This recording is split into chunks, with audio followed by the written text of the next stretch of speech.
Inti yang akan disampaikan oleh Ustadz Mukhlis Hafidin LC.SAI.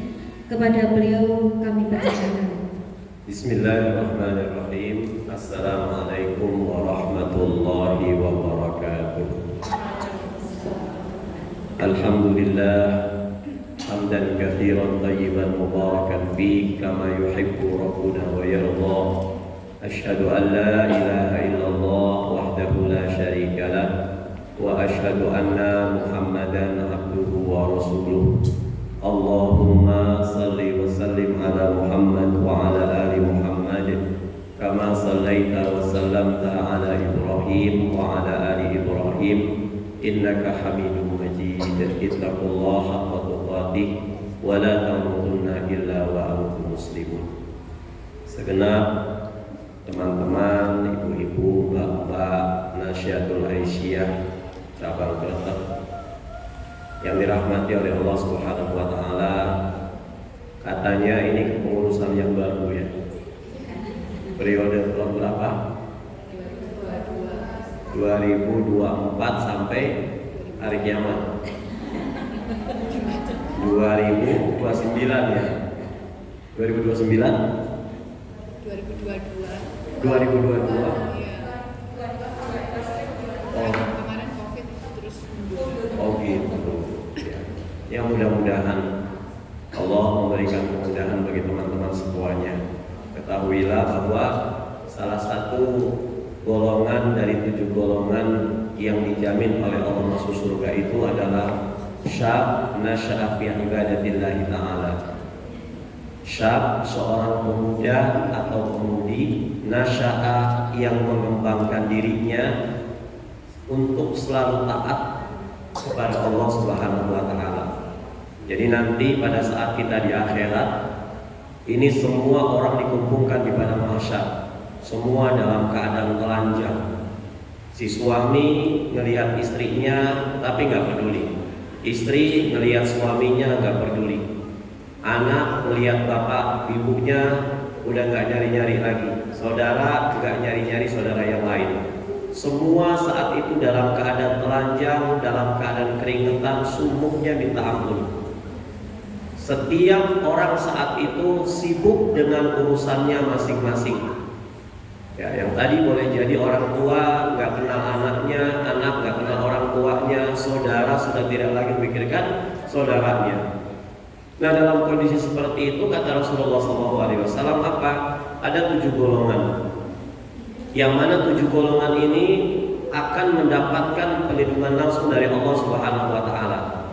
Jadi yang lain itu sibuk, 7 golongan ini adem ayem, tenang. Yang lain resah dan gelisah, 7 golongan ini tampak biasa-biasa saja, nyaman. Kenapa? Karena dia mendapatkan langsung perlindungan dari Allah Subhanahu wa taala. Mau dibahas sampai 7 apa satu aja? Hah? Kalau sampai 7 berarti tarhib Ramadannya belakangan ya. Ya. Yang pertama apa? Imamun adil, pemimpin yang adil. Ya. Pemimpin yang adil kelak akan mendapatkan perlindungan langsung dari Allah Subhanahu wa taala. Sebab waktu di dunianya menjabat sebagai ketua Nasyatul Aisyah, menjabat presiden, menjabat RT, menjabat RW, menjabat kepala keluarga, ini selalu ngayomi rakyatnya, selalu ngayomi anggotanya. Kalau kata Rasul, ketua lapar duluan, kenyang belakangan. Ya. Kalau sunnahnya itu, kalau rombongan lagi jalan, itu kalau di malam hari ketua depan, tapi kalau di siang hari ketua belakang. Itu kalau kita lagi safar.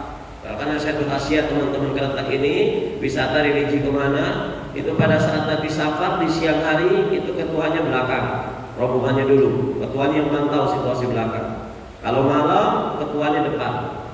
Ya, pemimpin yang adil akan diberikan perlindungan oleh Allah Subhanahu wa taala. Jamaah rahimani wa rahimakumullah. Kita ini kalau kata ilmu psikologi bilang kita makhluk zoopolitikan, makhluk yang nggak bisa hidup sendiri. Untuk melaksanakan hajat bersama kita butuh namanya seorang pemimpin. Ya. seorang pemimpin. Nah, dalam Islam kita pernah kaji dulu, Pak. Dalam Islam memilih pemimpin itu mudah. Sebenarnya umat Islam nyari pemimpin itu gampang. Nggak usah pemilu daripada dicurangin, ya kan? Terus gimana caranya? Kata Rasulullah SAW, kalau Anda ingin sholat berjamaah, maka yang pertama a'lamuhum, angkat yang paling alim di komunitas kamu, di kampung kamu, di organisasi kamu, angkat dia jadi imam. Dia yang paling alim. Siapa yang paling alim itu? Orang yang tahu urusan, orang yang tahu SOP-nya organisasi. Ini jamaah sholat mau dibawa kemana? Ya, orang yang tahu konsep. Seorang pemimpin yang bisa membawa jamaah makmumnya keluar dari kesulitan. Bukan pemimpin yang bikin kesulitan, apalagi pemimpin yang buat masalah. Ya, ini namanya pengurus tapi jadi urusan. Ya, Ustaz, kebetulan di organisasi kami, di kampung kami, di masyarakat kami, itu orang yang alimnya ada dua, Ustaz. Kata Rasulullah SAW, afsahum. Kalau ada dua, pilih salah satu di antara mereka yang paling fasih bacaannya. Paling fasih itu siapa? Yang tahu apa yang diingini rakyat. Yuk, hari ini kita mau sholat apa nih? Kita mau sholat subuh. Kira-kira nanti ada sujud tilawahnya enggak? Mau ya sudah. Insya Allah nanti saya baca surat Al-Alaq. Surat Al-Alaq itu ada sujud tilawah, jangan lupa. Kira-kira mau ada kunut apa enggak? Jadi selalu diajak bicara makmumnya. Ya, makmum diajak bicara. Yang paling tahu lah apa yang diingini oleh makmum. Ini pemimpin yang menjadi penyampai aspirasi rakyat. Pemimpin, kepala sekolah, ketika guru-gurunya sudah jenuh, bikin rapat segala macam, refreshing dong ustazah, refreshing dong Pak Kepsek. Ini kepala sekolah bisa untuk merayu yayasan agar dana refreshing itu jatuh ya ke rakyatnya. Nah, setelah kenapa? Karena kita sholat berjamaah, makmumnya fasih bacaannya, imamnya nggak fasih, ini makmum yang fasih nggak sah sholatnya. Ustadz, kebetulan di kampung kami, di organisasi kami, itu pemimpinnya dengan rakyatnya nggak ada yang fasih, pelok semuanya, Ustadz. Oh, berarti ini organisasi pelok. Ini berarti jamaah sholat pelok semuanya. Ya sudah dipilih, sudah. Kalau seandainya dua-duanya alim, dua-duanya fasih, Ustadz, pilih akbaruhum sinnan. Dalam riwayat lain, aktaruhum sinnan. Yang pertama kali bro duluan, lahir duluan. Ya, di antara mereka berdua. Ustaz, qadarullah, ini bidannya sama, lahirnya sama. Maka yang keempat, awwaluhum hijratan. Yang pertama kali dipilih seorang pemimpin yang berada pertama kali di organisasi itu, yang berada pertama kali di kampung itu, angkat. Sudah mulai? Sudah ya Rasul. Oke, sekarang kita mulai sholat berjamaah. Imam sudah kita pilih, udah, gak usah kemana-mana ini imam. Ya, langsung kita pekikan kemerdekaan dengan suara apa? Azan. Apa ini azan? Proklamasi kemerdekaan. Setelah azan, ada yang namanya sholat sunnah qabliyah. Sholat sunnah qabliyah ini dulu waktu kita belum merdeka, itu ada panitia persiapan kemerdekaan Indonesia. Nah, ini ibaratnya sholat sunnah qabliyah. Sudah selesai sunnah qabliyah semuanya, berdiri, jangan kemat dulu, sunnahnya berdiri dulu. Berdiri semuanya. Setelah berdiri semuanya, rapatkan barisan, luruskan shaf, rapatkan barisan. Ini simbol daripada pemerintahan yang solid, pemerintahan yang kompak. Jangan antar elit politik, ketua, bendahara, sekretaris keamanan saling ribut. Kalau kebo ribut, yang rusak siapa? Rumput. Ya. Kalau elit politiknya pada ribut tawuran semuanya, yang kasihan rakyatnya. Akhirnya apa? Beras di mana-mana mahal. Ya. Makan dedap nggak mungkin. Beras campur dedap juga nggak mungkin. Setelah dipilih semuanya, bangun qomat. Allahu Akbar, Allahu Akbar. Maka yang di belakang pemimpinnya itu tepat di belakang makmum seorang tengah-tengah imam, dia harus betul-betul nomor 2 yang pintar setelah imam. Karena kalau imamnya salah, yang pertama kali tanggung jawab siapa? Orang yang di belakang persis jadi imam. Maka kalau orang paham, dia nggak akan mau sholat di belakang imam kalau memang dia tahu diri. Tapi kalau dia betul-betul paham, dia akan sholat di belakang imam. Karena apa? Namanya masyarakat Muslim itu dididik oleh Rasulullah SAW, tidak boleh balero kepada pimpinan, tidak boleh demo kepada pimpinan. Kapan? Kalau imamnya benar. Lihat saja sholat berjamaah. Kalau imamnya takbiratul ihram, makmumnya pasti takbiratul ihram. Kalau imamnya ruku, makmumnya ruku. Imamnya sujud, makmumnya sujud. Gak boleh kita sholat berjamaah, imamnya takbiratul ihram, kita tahiyat akhir. Gak boleh. Hancur sholat jamaah. Ya, harus patuh loyal kepada pemimpin. Pemimpin yang sah dipilih. Tetapi masyarakat Muslim makmum dalam sholat berjamaah tidak boleh budak, tidak boleh tutup mata. Kalau melihat imamnya keliru, harusnya imam itu ruku, ternyata dia lupa sujud. Maka aturan mainnya apa?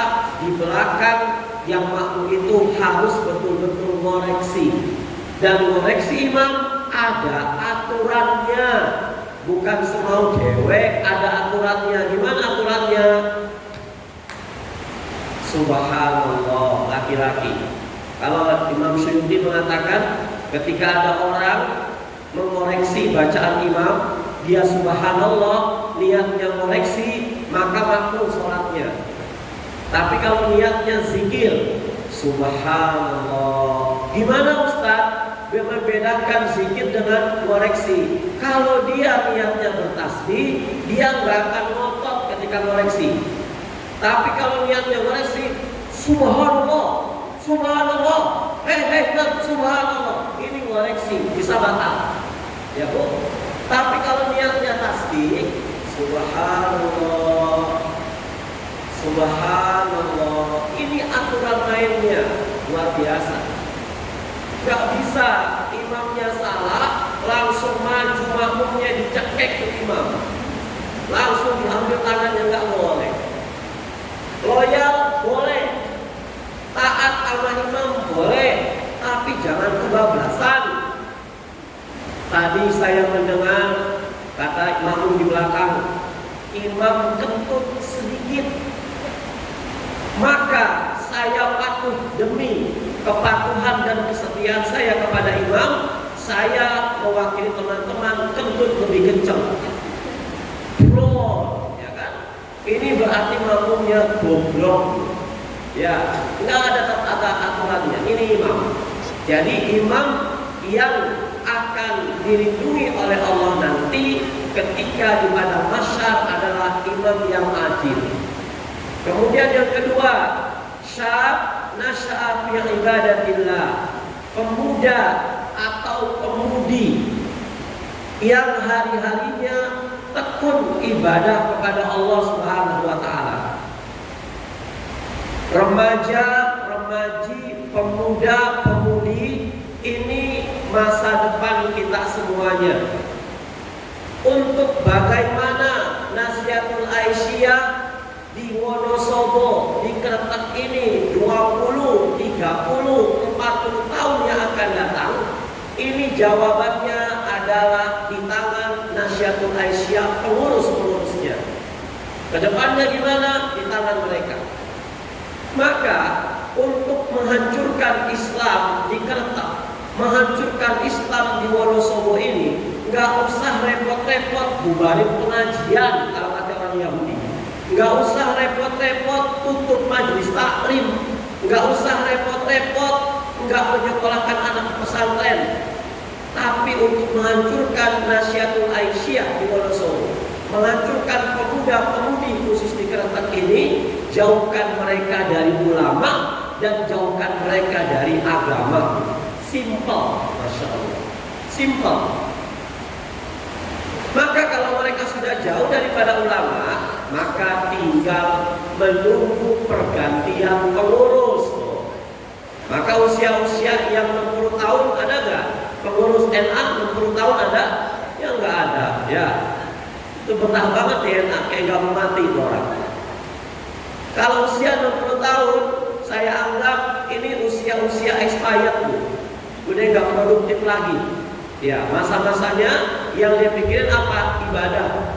Maka kalau ada orang bilang, Ustaz, saya ketemu muslimah Ustaz, di mana? Itu sholat jamaahnya rajin Ustaz, bangun malamnya nggak pernah ketinggalan, puasa sunnah Senin Kamisnya itu nggak pernah absen. Usianya berapa tahun?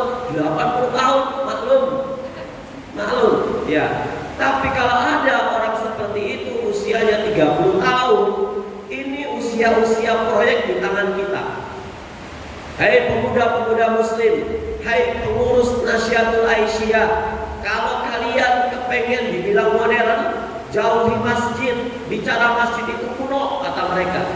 Ibu bisa dapatkan pernyataan ini di dalam bukunya Zig Ziglar, judulnya namanya Yahudi Menggenggam Dunia.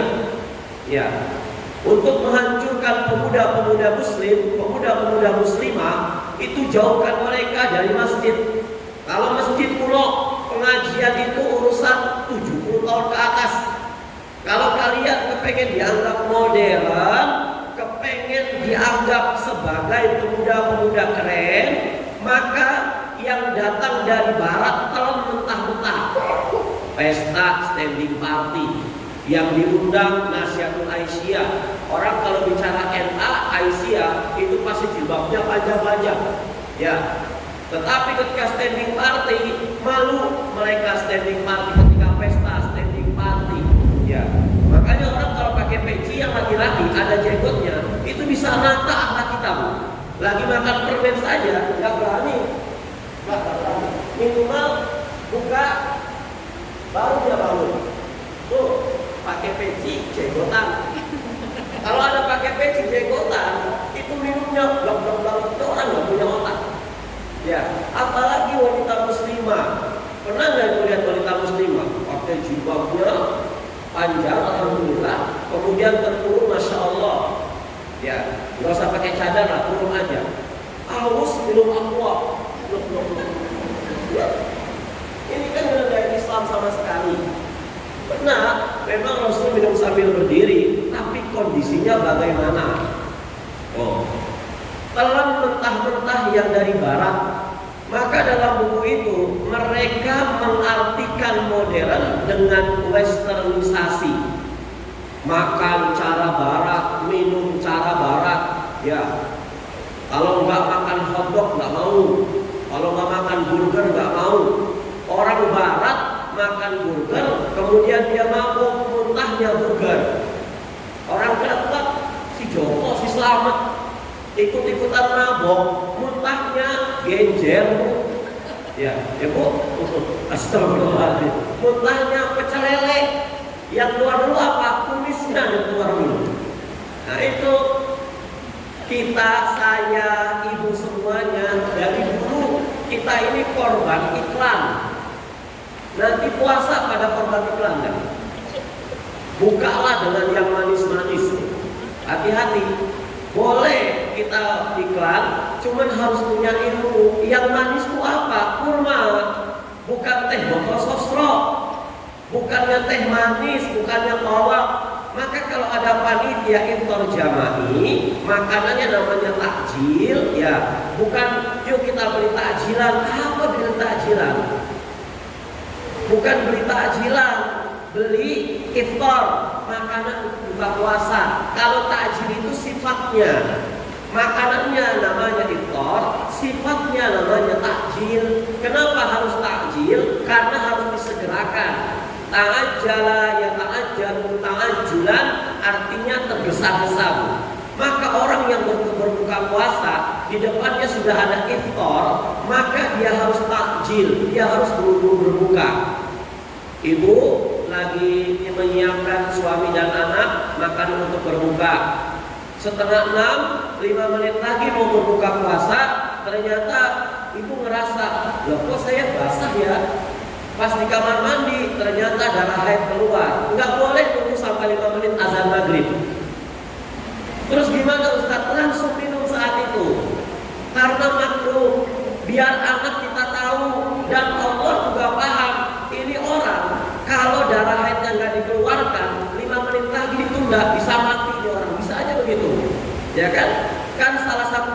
daripada darah yang keluar itu apa? Mengeluarkan racun yang terdapat di gelang emas, gelang emas, ya Bu, kalung, ya, kemudian cincin, itu semuanya. Lelaki kenapa diharapkan pakai emas? Karena racun di emas itu nggak bisa dikeluarkan oleh laki-laki. Makanya buka browser internet, penyakit laki-laki yang dari mudanya sampai dia mati pakai emas, dia akan terkena penyakit pikun akut. Pikun luar biasa. Umur 40 tahun, 50 tahun sudah terbiasa pakai emas, 55 tahunnya dia lupa sama istrinya. Ya, boncengan naik motor, apa namanya, pom bensin, ya, pom bensin naik, lupa ketinggalan. Astagfirullahaladzim. Kalau ini umur apa? Istrinya yang ketinggalan. Habis isi pom bensin, Bu, yang ketinggalan apa? Motornya yang ketinggalan. Istrinya dibopong. Udah sampai lalu, Bu, motor kita mana? Allahu Akbar, ketinggalan di pom bensin. Pikun akut. Nah, wanita yang sudah 5 menit lagi ternyata Allah hadirkan haid itu bersyukur. Ya, justru ketika kita membatalkan, itu tanda ketaatan kita kepada Allah Subhanahu wa Ta'ala. Dibilang keren, dibilang top, maka budaya dari barat tolong ditelan mentah-mentah. Makan cara barat, minumnya cara barat, ya, nyanyinya nyanyi lagu barat. Orang lain nggak paham, kamu paham enggak? Ya. Ini luar biasa. Akhirnya muncullah generasi-generasi narkoba dengan berbagai macamnya. Saya kemarin ditelepon di WA oleh salah satu kepala sekolah SMP Islam di Wonosobo. Dia kepengen sholat ngajak wali murid yang siswanya suruh berhadapan dengan saya nggak ada kaitan dengan sekolah itu. Kenapa? Karena dua-dua anak ini baru SMP tapi sudah menjalin cinta kasih. Sekolah Islam loh. Saya berpikir loh ini mah biasa. Berhubung ini sekolah Islam, ini nggak biasa. Tapi qadarullah, saya besok ke Jakarta. Akhirnya dipending, nanti aja lah. Awal Ramadan kita nanti ketemu. Maka pertama kali saya nanya untuk mengobatin anak seperti ini, saya nanya bapak ibunya aktivitasnya apa? Karena apa yang dikerjakan oleh anak-anak kita, apa yang dikerjakan oleh anak saya, itu karena sumbernya nafkah dari saya sendiri. Nafkah kita itu gimana buat anak-anak kita? Maka jangan pernah kita mempertanyakan kuantitas nafkah kita yang banyak, tapi kita tanyakan kualitasnya. Kalau hari ini kuantitas harta kita banyak, menjadikan anak-anak kita soleh, menjadikan anak-anak kita solehah, itu luar biasa. Hari ini Indonesia itu nggak kekurangan orang-orang pintar, tapi hari ini Indonesia kekurangan orang-orang benar.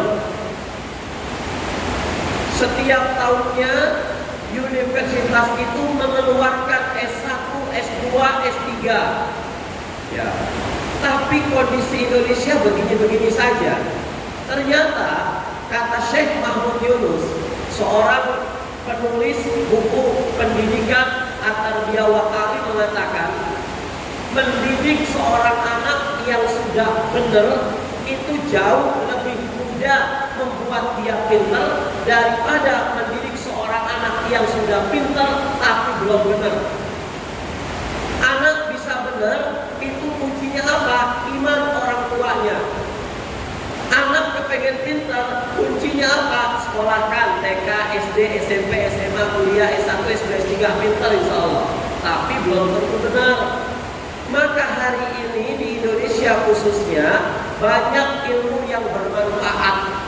Tetapi kita juga jangan pungkiri, hari ini juga banyak ilmu yang mubazir.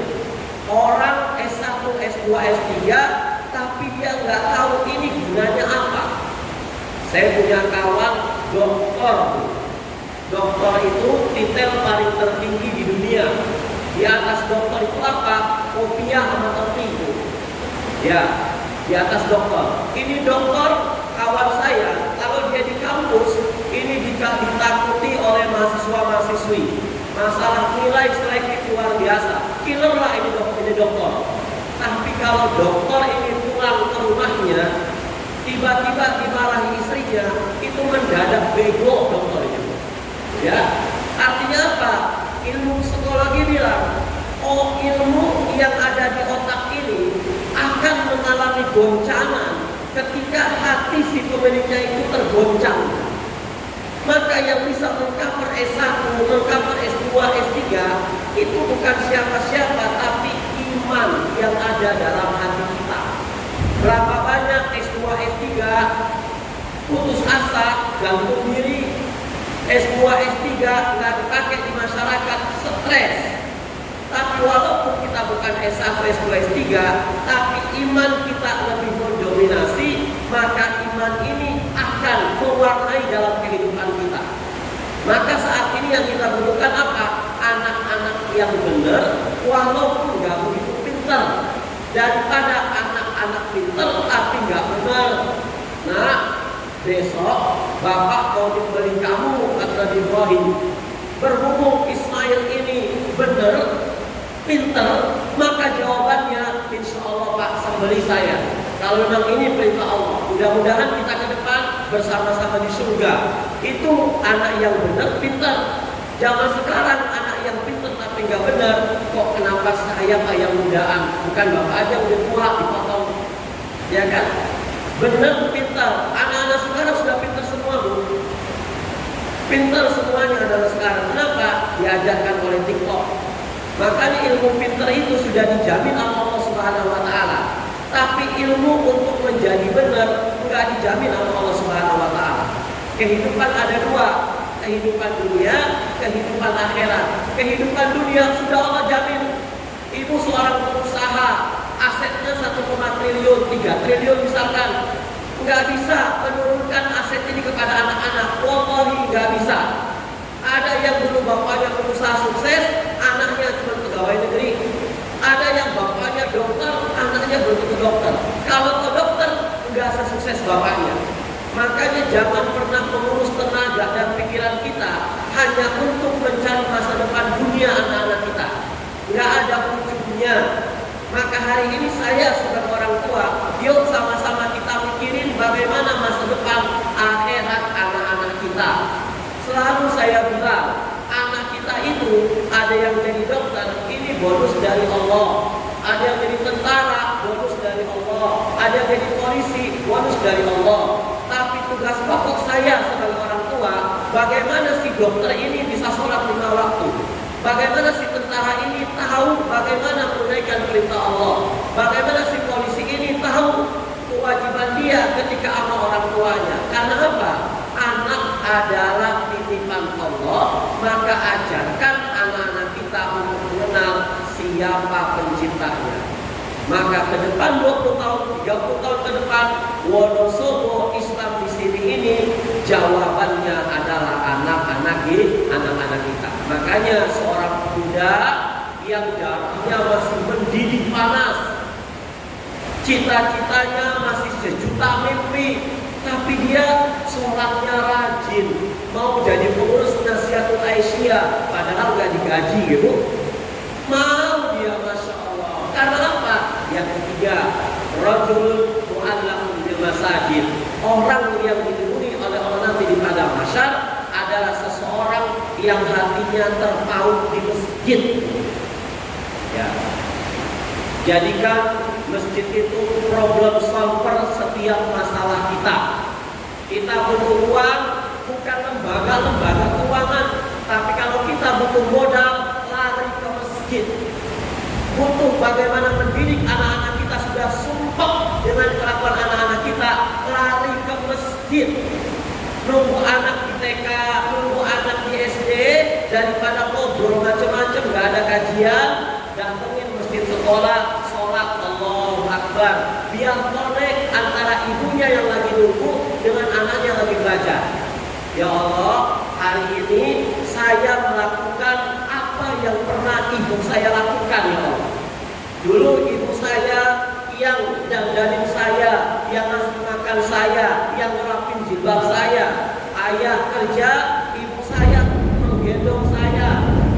bonceng saya naik motor, bela-belain saya saat ini mempraktekkan apa yang ibu saya lakukan. Anak dititipkan ke TK apa segala macam, ibu jangan ngobrol, minimal ngobrol kita di mau pakai apa, mampir transit di masjid terdekat, 2 rakaat biar korek bu. Karena zaman sekarang alhamdulillah anaknya hafal Quran 30 juz dari pondok pesantren terkenal. Sekarang pondok pesantren terkenal ini nggak ada yang 5 juta, pembangunannya 20 juta. Hamalatul Quran itu 15 juta bu. Taruna Al-Quran sekarang 25 juta. Alul Wal Marjan Masya Allah 9 juta 10 juta. 30 juz hafal, pulang ke Keretak, pulang ke Wonosobo, suruh sholat jamaah nggak mau ngapa-ngapain malas. Kenapa? Salah saya sebagai orang tua. Kok pada saat mereka sibuk-sibuknya menghafal, saya nyantai. Sibuk-sibuknya mereka bangun malam, saya tidur. Sibuk-sibuknya mereka puasa dan Kamis di pondok, saya enak-enakan mie ayam. Apalagi ketupat akdal, gitu. Masya Allah, saya mesen jam 10 sudah habis bu. Mesen jam 1 mesti pakai teleponan itu, Masya Allah. Ini bukan promosi gitu. Tuh ada konek. Bagaimana mungkin anak kita cinta Quran, anak kita hafal Quran, karena terlahir dari emak bapak yang nggak cinta Al-Quran. Minimal kita sama-sama kerja. Ya Allah, hari ini hari Selasa. Biasanya kalau di pondok pesantren hari Selasa itu mau pagi, mau siang, mau malam, makanannya lauk-lauknya nggak enak. Berarti hari ini hari Selasa kita berdua pak makan jangan enak-enak. Nanti hari Jumat mau makan rendang, ingat anak saya makan apa? Gitu, ya. Masya Allah. Jadi ketika seseorang itu sedang banyak masalah, larinya ke masjid. Saya kalau ribut sama istri saya bicara buat saya aja. Larinya kemana? Bukan ke kafe. Nggak benar Pak Ustaz, uang saya nggak punya uang. Lari kemana? Lari ke masjid, ngambil wudhu, sholat 2 rakaat, baca Quran. Yang tadinya mau marah-marah, mungkin niat nyerahin, mungkin niat mengkat uang makan, mungkin niat mengkat MS Glow. Pada saat itu adem kita baca Quran, maka bilang ya Allah, kok bisa-bisanya saya begini, sampai lemari dibanting, TV dibanting, kulkas dibanting, sekuat apa suaminya kan? Itu peredam, problem solver masjid itu luar biasa. Makanya di tengah-tengah kerentangan orang Indonesia saat ini lagi memanas, kita alihkan ke masjid. Masjid itu tempat di mana kalau orang datang pasti diawali dengan assalamualaikum, salam-salaman, cinta damai. Orang mau datangnya dari manapun tetap madepnya ke kulon masjid itu. Mas jangan dari mana? Selatan. Nanti sholat madep kulon mas. Mas dengan dari mana? Utara. Nanti sholat madep kulon mas. Itu masjid persatuan luar biasa. Nggak ada orang yang mentang-mentang dari selatan dia sholat madep selatan. Dari utara sholat madep utara, itu nggak ada. Maka kata Rasulullah SAW dalam hadis qudsi dikatakan inna buyutallah inna buyuti fil ardi masajid. Sesungguhnya rumah-rumahku kata Allah di atas permukaan bumi adalah masjid. Wa inna zuwari umaruha, dan tamu-tamuku adalah mereka yang memakmurkan masjid-masjid. Maka dari masjid kita datang dan dari masjid kita keluar. Datang membawa hawa panas, maka keluar dari masjid membawa hawa dingin. Nah ini yang ketiga. Ini hujannya bisa dikecilin bu. Yang keempat, rajulani tahabba fillah wajtama alaihi wa tafarraqu alaihi. 2 orang muslimah dia bertemu karena Allah, mencintai karena Allah, berpisah karena Allah. Kelak keduanya ini akan diberikan perlindungan dari Allah Subhanahu wa taala di akhirat kelak. Maka kalau hari ini kita punya teman orang kaya, maka jangan melihat kekayaannya, akan memutuskan silaturahim. Kalau bisa teman yang kaya silaturahimnya dijarang-jarangin, teman yang miskin silaturahimnya diintenskan. Kebanyakan bermain dengan orang-orang kaya, maka akan hilang rasa syukur kita. Nggak ada rasa tunduk. Baru main ke rumahnya, Masya Allah, pintunya bukanya pakai remote, ya sendoknya segala macam, bisa ngancur kita punya syukur. Maka kalau orang bertemu karena Allah, berpisah karena Allah, Allah ridho dengan mereka. Zaman sekarang Masya Allah, yang ini Allahu Akbar, yang ini Allahu Akbar. Dulu Bung Tomo teriak Allahu Akbar, musuhnya London, musuhnya Jepang, musuhnya orang Inggris. Dulu Umar bin Khattab, Khalid bin Walid, Utsman bin Affan, Ali bin Abi Thalib perang mengatakan Allahu Akbar, musuhnya Abu Sufyan, Abu Jahal, Abu Lahab. Sekarang si Hasan Allahu Akbar, si Sulaiman Allahu Akbar. Kita kok gampang sekali membawa kalimat yang sakral hanya untuk pelampiasan dendam kesumat, hanya untuk memenangkan organisasi kita. Sampai-sampai yang ini amin, yang ini mobul, ya kan? Kan luar biasa seperti ini. Maka kalau ada dua orang saudara bertemu karena Allah, berpisah karena Allah, maka dia dirindukan surga. Dan Allah Subhanahu wa taala akan memberikan perlindungan di akhirat kelak. Ini yang keempat. Kemudian yang kelima. Yang kelima, rajulun dzakarallah khalian fafadat ainahu. Seseorang baik muslim ataupun muslimah yang mengingat Allah di kesunyian, nggak terasa air matanya berlinang. Ya Allah, alhamdulillah Engkau telah berikan kepada saya seorang suami yang mengizinkan saya untuk menjadi pengurus Nasihatul Aisyah, yang mengizinkan saya bisa datang ke kajian-kajian. Walaupun saat ini memang qadarullah suami saya nggak pernah sholat subuh, nggak pernah bangun, syukuri dulu, maka Allah akan berubah. Pada saat saya merubah umat, maka Allah akan merubah istri dan anak-anak saya. Maka kita sebagai pengurus Nasihatul Aisyah, yuk sama-sama kita niatkan betul-betul dengan pikiran, tenaga, bahkan uang kita kepengen menjadikan umat ini baik. Nanti yang ngurus suami kita, yang ngurus anak-anak kita, biar Allah Subhanahu wa taala. Saya sebagai seorang suami nggak boleh mengatakan yang ngurus istri saya harus saya, yang jadi makan harus saya. Kita siapa? Nabi Ibrahim bisa sukses seperti itu karena apa? Beliau diangkat menjadi Rasul, diangkat menjadi Nabi, berpikir umat, membangun Ka'bah. Bagaimana suatu saat ini Ka'bah akan didatangi berbondong-bondong umat Islam. Pada saat itu Siti Hajar dalam keadaan hamil, Siti Sarah belum mengandung. Ibrahim bilang, wahai istriku, aku tinggalkan engkau untuk berpikir umat, thinking of people. Nanti insya Allah pada saat aku gigih memikirkan umat, maka Allah akan memikirkan kalian. Betul, pada saat Nabi Ibrahim jauh di sana, Siti Hajar menggendong Ismail yang kepengen minum di luar nalar, di padang pasir nggak ada apa-apa. Akhirnya kok mau-mauan Nabi Ismail diletakkan oleh Siti Hajar. Siti Hajar bingung, ini Indomaret nggak ada, Alfamart nggak ada. Atas izin Allah, kata Allah, ini suaminya sedang berjuang.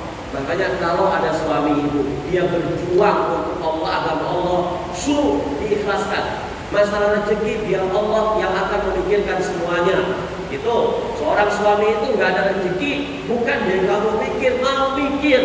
Cuma namanya laki-laki itu nggak akan dilontarkan. Dia akan hadapi dengan doa kepada Allah Subhanahu Wa Taala. Maka kalau kita punya masalah, kemudian kita langsung menyebut nama Allah di kesunyian malam, fafadat ainahu, kita mengalir air mata kita, maka saat itu Allah akan menjadikan kita termasuk 7 golongan yang akan diberikan perlindungan dari Allah Subhanahu wa Ta'ala. Saya membaca hadis kursi merinding. Apa bunyi hadis kursinya? Inni la ahammu bi'adabi ibadi, kata Allah dalam hadis kursi. Aku itu kalau melihat tingkah laku kurang ajar hamba-hambaku, kata Allah, aku akan mengazab mereka. Tapi berhubung aku masih melihat orang tua yang bangun di tengah malam, bayi yang masih menyusui, binatang-binatang melata yang mencari makan, maka karena tiga inilah aku redam amarahku. Aku gak jadi marah. Gara-gara siapa? Gara-gara ada orang tua yang bangun di tengah malam, bayi-bayi menyusui, masih mencari emaknya, kemudian binatang melata mencari makan. Kenapa saat ini Ustaz dibalik sama Allah Subhanahu wa Ta'ala musibah bertubi-tubi datang ke Indonesia? Karena kita dibalik, bayi-bayi dibuang, orang dewasa tengah malam menyusu. Jangan ketawa. Di tengah malam tuh, Masya Allah, kita dibalik musibah, tak pernah mikir segala macam. Maka kalau hari ini kita bisa nyaman, kita bisa badatul thayyibatul ghafur, kita ini punya hutang jasa kepada siapa? Simbah-simbah kita, mungkin emak bapak kita yang mereka bangun di tengah malam untuk meredam murkanya Allah Subhanahu wa Ta'ala. Ini yang kelima. Kemudian yang keenam, rajulun ja'athu imra'atun dzatu mansibin wa jamalin ila nafsiha faqala inni akhafullah. Yang keenam, seorang laki-laki yang dibujuk, yang dirayu oleh seorang wanita, kedudukannya tinggi, komisaris perusahaan, direktur perusahaan, pemilik perusahaan, Masya Allah, dia cantik, senang sama seorang laki-laki ini. Laki-laki mengatakan, ini akhafullah, aku takut sama Allah, aku sudah punya istri, aku sudah punya anak. Selalu seakan-akan diawasi oleh Allah Subhanahu wa Ta'ala. Allah. Yang ketujuh, rajulun tasaddaqa bisadaqatin fa'akhfaha. Seseorang baik muslim dan muslimah yang dia bersedekah tapi disembunyikan sedekahnya, seakan-akan tangan kanannya bersedekah, tangan kirinya itu tidak tahu. Ini mudah-mudahan 7 golongan ini menjadi motivasi kepengurusan baru Nasihatul Aisyah. Terlebih beberapa saat lagi, berapa hari lagi Bu kita Ramadan? Rabu, Kamis, Jumat, Sabtu, Ahad. 5 hari lagi kita akan datang seorang tamu ke kita. Ramadan akan sebentar lagi mengetuk pintu kehidupan rumah kita. Apa yang sudah kita persiapkan? Saya, Ibu sudah sering bertemu dengan Ramadan. Ya, ada usianya 70 tahun ketemu Ramadan 70 kali. Ada yang usianya 30 tahun sudah ketemu Ramadan 30 kali. Tapi tahukah Ibu, orang itu semakin sering ketemu justru akan menjadi bumerang buat kita. Saya sering kasih contoh, mohon maaf kalau diulang-ulang. Ibu punya anak 3 orang, sudah besar semuanya, sudah rumah tangga semuanya. Anak pertama sudah bangun rumah tangga, cucunya 2 tinggal di Wonosobo. Anak kedua tinggal di Magelang. Anak ketiga tinggal di Hong Kong. Cucu ibu semuanya dari 3 anak ini ada sekitar 6 anak. 2, 1, 3. Yang di Hong Kong cucunya 3. Maka saya mau bertanya, ibu lebih kangen mana? Cucu di Wonosobo, cucu di Magelang, apa cucu di Hong Kong? Di Hong Kong, Ustaz. Loh kenapa? Saya di Wonosobo, saya telepon datang. Kalau ibu bapaknya nggak bisa datang, saya jemput. Di Magelang dekat, tapi di Hong Kong, Ustaz. Daripada uang saya buat ke Hong Kong, mendingan saya buat beli serabi, Ustaz. Kangen. Ya, makanya literatur Arab bilang ahbib habibaka haumama asa ayakuna baghidaka yaumama wa baghid baghidaka yaumama asa ayakuna habibaka yaumama. Kalau kamu masih hidup di dunia, maka cintai apa-apa yang ada di dunia ini sekedarnya saja. Karena boleh jadi yang kamu cintai itu akan berbalik menjadi benci kamu. Dan bencilah sesuatu di dunia ini sekedarnya saja. Karena boleh jadi dia akan berbalik mencintai kamu. Atau kamu yang cinta dengan dia. Ya.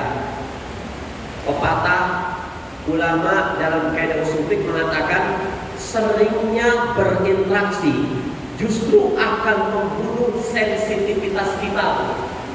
Yo, ibu yang sudah berangkat Mekah Madinah melihat Ka'bah, alhamdulillah. Semakin sering melihat Ka'bah, bosan.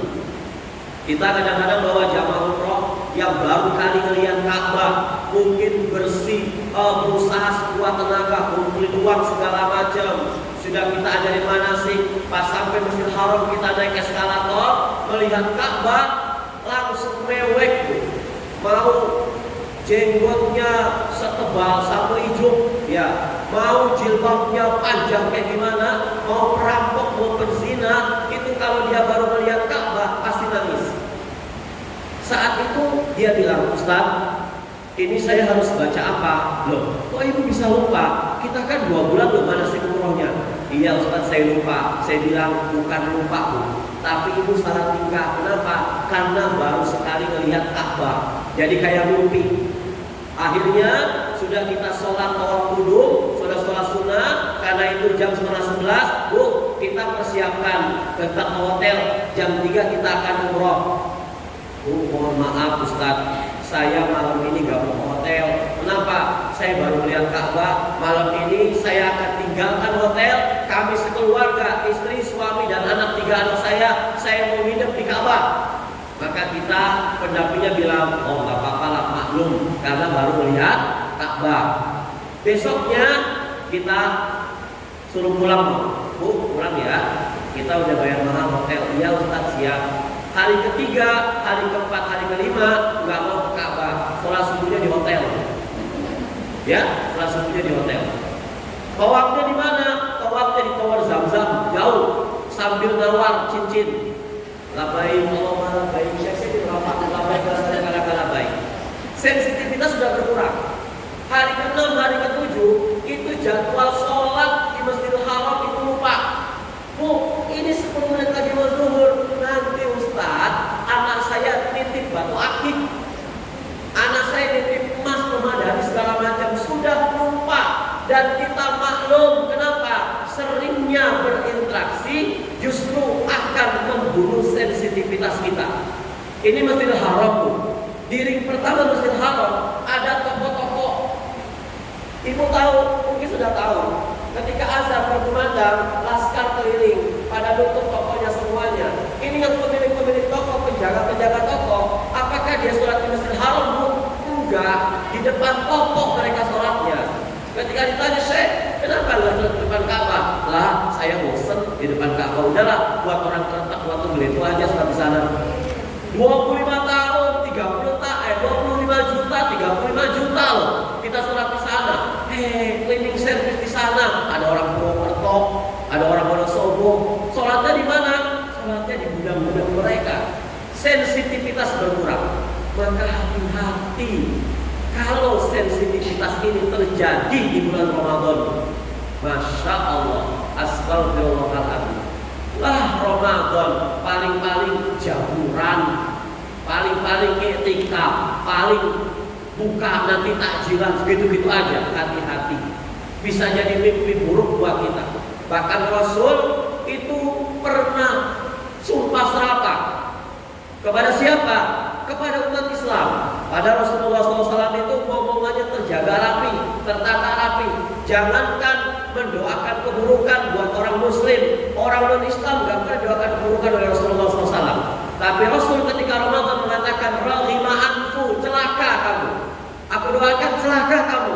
Sahabat bertanya, ya Rasulullah, siapa celaka? Ini ada si fulan, Ramadan datang ke dia, tapi sama sekali nggak ngaruh buat dia. Man adraka Ramadan falam yughfarlah. Ramadan datang kepada dia 1 bulan lamanya, tapi ketika dicek amal solehnya tidak mendapatkan ampunan dari Allah Subhanahu wa taala.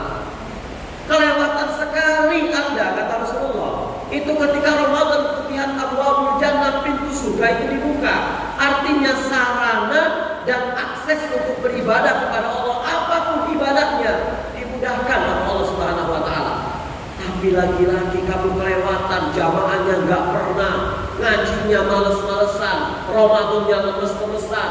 Setiap hari sore bukannya ngaji, malah nungguin sinetron, cek dari cek selebritis. Sore-sore ojek pengkolan, disambung lagi tukang bubur naik ojek, naik ojek, tukang bubur naik haji.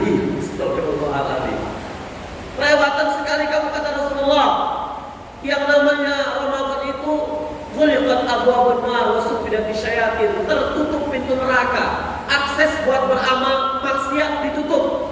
Tapi kamu masih maksiat, masih clubbing, masih hangout. Yang dagang selalu bicara, alhamdulillah Ustaz, Ramadan tahun ini omset saya naik laris, alhamdulillah Bu. Tapi gimana tarawihnya? Bolong Ustaz.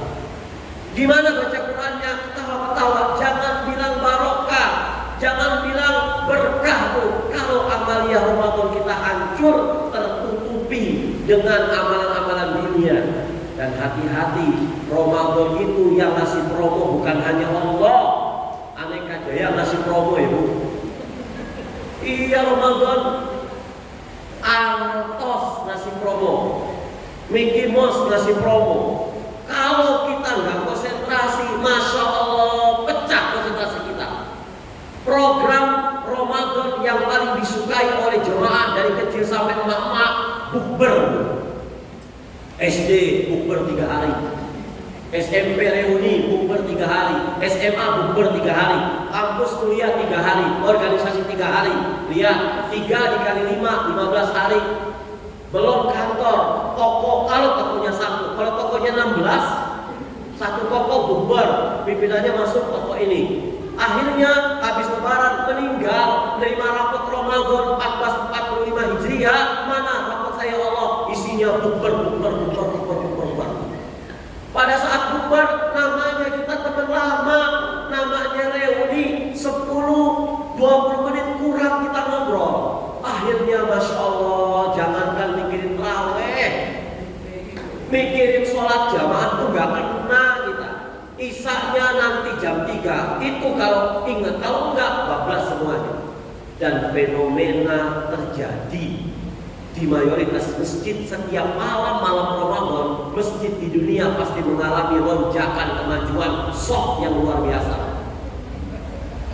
Klimaksnya nanti subuh Syawal, tanggal 1 subuh Syawal, yang ajan Allahu Akbar, ya udah gitu salawatan. Dari jauh pas dari dekat Coca-Cola, Masya Allah. Yang imam muazin dua berdua. Pada kemana? Mana ibu-ibunya? Lagi jaga ketupat buat mantu di kompor. Masya Allah. Ada yang lagi ngurus. Ini nastar gimana ya? Masya Allah Akbar. Ayahnya sama anaknya belum sholat subuh, masih fitting baju baru. Nanti dia mau pakai bajunya gimana ya? Masya Allah. Semua dulu tuh klimaknya.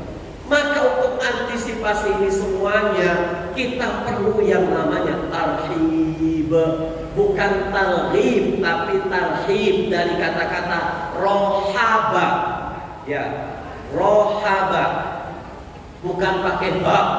Kalau pakai ha itu artinya ancaman, tapi kalau pakai ha itu artinya meluaskan hati kita.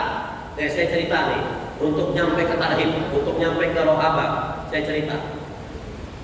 Ibu suatu hari diteleponin sama seseorang, ya tentunya teman ibu yang wanita, teman akrab SD, SMP, SMA, pas kuliah, apalagi nikah pisah. Ibu tinggal di Kelenteng, punya toko, teman ibu diboyong sama suaminya. Kemana? Afghanistan mungkin. Ya. ya kan? Dia buka toko di sana, besar di sana. Akhirnya udah sampai 20 tahun lost kontak nih, lost kontak 20 tahun lost kontak. Ternyata tiba-tiba dia tahu nomor telepon ibu telepon. Assalamualaikum, salam. Hei, ini kita Willy ya. Gimana kabar kamu? Kamu Ayu Ting Ting. Gimana kabarnya? Ya Allah sehat. Ini saya insya Allah dari Afghanistan mau berkunjung ke Kelantan. Boleh nggak? Boleh, masya Allah. Saya nggak mau tidur di hotel lah. Saya kangen sama kamu, tidur di rumah kamu saja. Dan alhamdulillah suami saya punya nazar janji. Nanti kalau di rumah kamu itu ternyata rumah kontrakan, saya akan belikan rumah kamu. Cari rumah Geraha Sultan yang paling mahal di Wonosobo, dibelikan sama suami saya nanti. Saya sudah bilang. Terus kamu punya hutang berapa triliun? Saya akan lunasi. Nanti pokoknya ini Ustaz gila apa-apa? Bukan saya cerita, enggak gila saya. Ya. Pokoknya semua di cover sama kamu itu, Bu. Anak kamu gimana? Anak kamu, anak saya ada TK, ada SMA, yang kuliah. Itu semua sudah ada tabungannya, enggak ada. Saya cover yang TK sampai kuliah S3, yang kuliah sampai kedokteran segala macam. Ibu kalau ada tamu ini diusir apa disambut, Bu? Disambut, Ustaz. Masya Allah, dicet rumahnya, ya Allah Akbar. Kaleng diisi, ya nggak apa-apa, tipu-tipu lah. Pongwan isinya gemblong, ya kan?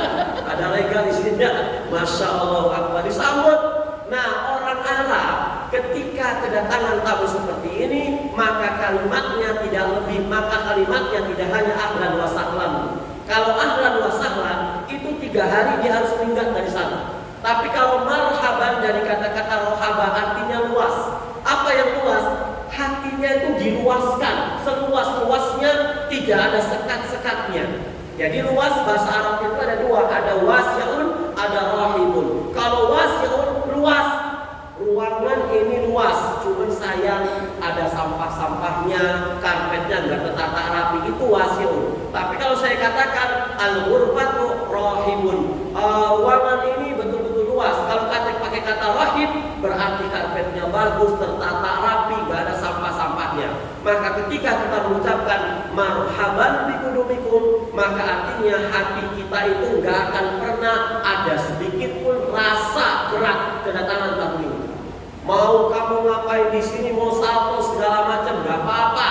Saya buka dengan seluas-luas hati ini. Ini namanya marhaban. Terus dari kata-kata marhaba, maka ditambah kalimat tak dengan kalimat ya, jadi tarhib, artinya usaha untuk menyambut tamu agar tidak ada rasa kecewa dengan tamu itu seluas-luasnya. Ini namanya tarhib. Ya. Karena sudah 2:30, saya langsung kilat saja ngejelasinnya karena kelamaan tadi mukadimahnya. Yang harus kita ketahui pada saat kita Ramadan, yang pertama, ketika Ramadan itu ibu kalau mau sholat qiyamul lail atau tarawih harus betul-betul dimulai dengan sholat sunnah ba'da isya. Tarawih kita nggak akan sempurna kalau tidak ada sunnah ba'da isyanya. Ini yang pertama. Kemudian yang kedua, kalau suatu saat ibu datang tarawih, ternyata di masjid itu imam sudah sholat tarawih, ibu belum sholat isya, imam lagi tarawih, makmum lagi tarawih, sudah tarawih di rakaat berapa? Ini baru tarawih pertama, langsung ibu masuk ke barisan, sholat isya, Allahu Akbar, niat berjamaah. Ibu isya, dia tarawih, ini lebih afdol daripada dia tarawih, ibu sholat isya sendiri. Ini makruh, nggak boleh. Ya makruh, nggak boleh. Saya Soleh Fauzan mengatakan ambil jamaah tarawihnya. Mudah-mudahan dia tarawih 2 rakaat, dia salam, ibu langsung bangkit untuk melanjutkan rakaat ketiga di sholat isya. Gak kenapa-napa setelah itu nggak ada ba'da isyanya, karena memang ibu sudah terlambat. Nanti pasti witirnya nggak sama-sama. Yang penting nggak boleh dalam satu majelis ada 2 imam. Biasanya di perumahan-perumahan bukan. Dia perumahan mau keluar itu nggak enak, mau sholat di luar nggak enak, akhirnya sholat di masjid perumahan. Pada Allah di perumahan itu nasional 2-3 rakaat. Kita yang 11 rakaat setelah 8 langsung kita pulang. Ini nggak afdol. Walaupun ibu melanjutkan sholat ribuan ribuan kali di rumah. Kata Rasulullah SAW, siapapun yang kepengen sholat tarawih atau sholat malam berjamaah itu dicatat sholat semalam subuh, maka dia harus pulang bersama dengan kepulangan jamaah yang lain atau bersama dengan kepulangan imam. Ustaz, kalau dia 2-3 saya harus gimana? Nunggu baca Quran atau zikir. Kalau memang ibu mau witir sama-sama silahkan. Kalau memang ibu nggak mau witir, tunggu sampai selesai. Ustaz, kebetulan yang sudah-sudah, mereka yang sholatnya 11 rakaat, qadarullah masjidnya 2-3, langsung duduk ke belakang, kemudian mereka di teras masjid mendirikan berjamaah. Ini makruh, nggak boleh, Bu. Makruhnya makruh tanzih, nggak boleh mendirikan jamaah, ada jamaah. Kemudian sosialnya gimana? Bisa menghancurkan ikatan ukhuwah Islamiyah antar Islam. Kalau kepengen kita ada komunitas kecil, teman-teman kita, kebetulan kita ada 10 keluarga, 10 kepala keluarga yang sholatnya 11 rakaat, maka syukur-syukur pada saat kita ada majlis, kita pakai majlis sendiri untuk sholat tarawihnya. Adapun sholat isyanya berjamaah dengan orang kampung itu nggak kenapa-napa. Kalau pisah total kita Ustaz, nggak kenapa-napa. Lebih baik pisah total. Bu, itu untuk tarawih. Kemudian selanjutnya ketika kita berbuka puasa langsung setelah kita minum sudah kita batalkan semuanya. Jangan bergegas sholat berjamaah. Yang suami-suami, yang ibu-ibu tolong dikasih tahu, Allah sudah menunggu doa orang yang habis berbuka. Ini salahnya kita apa? Habis makan segala macam, meski sudah qomat buru-buru, jangan, sudah abaikan saja. Allah sedang menunggu. Karena pada saat itu Allah lagi menyimak keluhan kita. Doa hari ini suami diaminkan anak dengan istri, besoknya istri jangan pernah ditinggal, jangan pernah ditinggalkan. Mungkin ini 3 perkara yang terpenting jangan pernah dihilangkan. Aku lakum, mungkin ini yang bisa saya sampaikan. Mohon maaf lahir batin. Kalau ada pertanyaan silahkan sambil menunggu hujan. Assalamualaikum warahmatullahi wabarakatuh.